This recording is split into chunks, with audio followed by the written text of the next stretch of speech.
Al-Hassan al-Basri raconte: un jour, en passant par le marché des forgerons à Bagdad, j'ai vu un forgeron manipuler un fer rougeoyant sans ressentir la chaleur.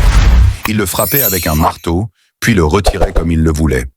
Intrigué, je me suis approché de lui et je lui ai demandé: « Le feu du fer fondu ne te fait-il pas mal ?»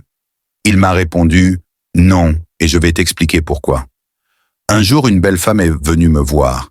Elle m'a dit: « Oh homme, j'ai des enfants orphelins qui meurent de faim. Donne-moi du blé pour sauver nos vies. » Fasciné par sa beauté, je lui ai répondu: « Je te donnerai ce que tu veux, mais à une condition, que tu combles mon désir. » Elle s'est mise en colère et est partie. Le lendemain, elle est revenue en pleurant.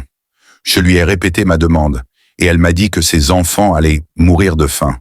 Elle était épuisée, sans force pour résister. En larmes, elle a fini par accepter ma condition à une seule requête: que nous allions dans un endroit où personne ne pourrait nous voir. J'ai accepté et l'ai emmenée dans une maison. Mais quand je me suis approché d'elle, elle m'a dit: « Tu m'as promis que personne ne nous verrait. Mais comment cela est-il possible alors qu'il y a 5 témoins ici ?» Surprise, je lui ai demandé: « Quels témoins ?» Elle a répondu: « Dieu qui connaît tout, les 2 anges qui t'ont été confiés et ceux qui me sont confiés. » Ces paroles m'ont frappé.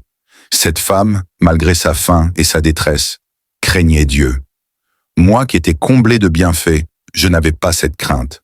J'ai alors décidé de me repentir.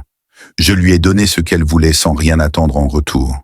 Elle a levé les mains vers le ciel et a prié: « Ô mon Dieu, comme cet homme a renoncé à son désir, préserve-le de la chaleur du feu en ce monde et dans l'au-delà. » Depuis ce jour, j'ai ressenti une paix intérieure, comme si un feu en moi s'était éteint.